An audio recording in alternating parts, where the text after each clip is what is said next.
back. My name is AlexBeltran. I talk real estate. And if you've been watching my last few videos, you know that I've been focusing a little bit more on multifamily real estate, small businesses with real estate included, and a couple of really niche real estate markets as well. Part of the buying process is doing your due diligence. You know, who the decision makers are, who the owner is, all the numbers, all the contracts, you know, everything needed to purchase a property. I'm pretty sure I've said this before, but I have worked in the residential real estate market since I started working in real estate. In fact, I still do. And the norm in residential real estate is to purchase a property under your own name. Knowing what I know now, I would never, ever, ever buy a house under my name. But that's what I saw for the first few years, and I never really questioned it. I always thought that if you bought a property with like an LLC or some type of corporate structure or even a trust, it was because you were purchasing commercial real estate, multifamily real estate, or you were part of the Rockefellers. Being a young dude at the Beverly Hills real estate office, I looked up in reverence to these corporations and trusts and all those things like that. I always thought that I'd never be qualified to look into those types of properties. I always looked at it as only the pros play with corporations, trusts, and LLCs and anything like that. You know, the F1 of the real estate world, if you will. Now that I'm looking into it and actually considering purchasing these types of real estate opportunities, I'm beginning to realize that there are just as many goofy ass people like myself that are purchasing and owning these types of real estate investments. There are financially and corporate illiterate people at every income bracket. Here I was, thinking that I would never be qualified to look into it. I was doing my due diligence on a multifamily property that was under the owner's name. There was no LLC, there was no corporate structure, no trust or anything like that. Not only that, this person happens to own multiple 15 to 45 unit multifamily apartments. On top of that, he does all of the property management on his own because he can't afford a property management company. That is one lawsuit away from literally losing everything. That is not good. The fact that this guy has owned these properties for like 15 years and nothing bad has happened is literally a miracle. Okay. Look, quick financial literacy class. If you are making $60,000 a year and you have a $59,000 a year lifestyle, you're better off than making $1 million a month and having a $1.2 million a month lifestyle. Obviously, there are nuances. There's a difference between good and bad debt. But just for the sake of this argument, and probably actually most likely true given the circumstances, let's just assume that it's all bad debt. After looking at this, I now understand my mentor when he said, show me your banking structure and I'll let you know if you can afford this house or not. Not necessarily the numbers. Don't get me wrong. The numbers are always very important. You need money to purchase things. But now I understand why he focused so much on the structure itself. Look, I came out of LA County Unified School District, which didn't teach you shit about anything financial. What is a corporation?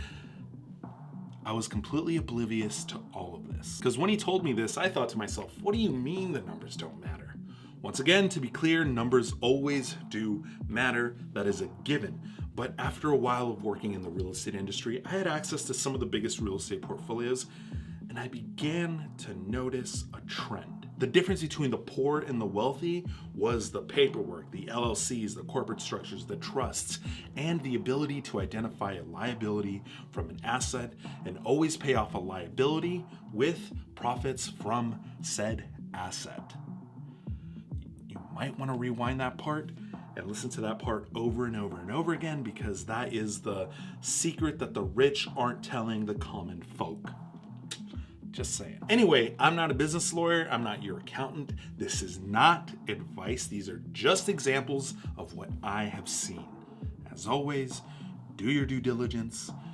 Do your due diligence. Do your due diligence. These are just examples. And what I mean by, in this case, the poor is be it $0 to $1 billion a year. The numbers in this case do not matter. If your structure is similar to this, for the purposes of this particular example, you are poor. You have savings and checking. Money goes into your checking and the bills are paid off from your checking. Whatever is left over goes to your savings. Maybe the move from checking to saving is automated, but you get the gist. And this is an example of a wealthy person's structure. Once again, I'm not referencing the numbers. The structure can vary greatly from person to person, depending on their accounting or corporate structure. It can be far more complex than this. Once again, this is just an example. You can see that the income goes into some type of corporate account, and that corporate account distributes the money to where it needs to go. I guarantee you that the owner of those units has a banking structure similar to the poor person's banking structure, because he's obviously spending money that he shouldn't. Where exactly? Who knows? I don't have access to that. But it explains why he doesn't have the money to hire a property management company and doesn't have the money to upkeep and maintain all of these properties. It's literally no difference than an individual that keeps rolling their debt over to another credit card and another credit card and another credit card, and eventually gets up to the point where they can no longer roll their debt into something else, and they have to start selling things off in order to even make the minimum payment. That is a very common occurrence here in the US. On one hand, his loss is someone's gain, hopefully my gain if he decides to come down in price. But the flip side of that coin is, I don't rejoice. I want more people to learn these basics so that they can grow, maintain, and protect their wealth. Hopefully this video at least gets you to start thinking about the subject.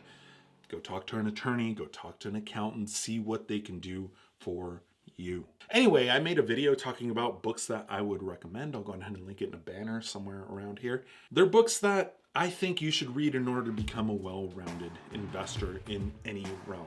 You know, obviously I focus a little bit more on real estate, but like I said, any realm. If this particular video piqued your interest on corporate structures, I highly recommend a YouTube channel by Toby Mathis. I'll go ahead and link that somewhere down below. He takes these crazy deep dives into corporate structures, taxes, asset protection, all that good stuff that's also kind of boring, but he makes it kind of exciting to look into.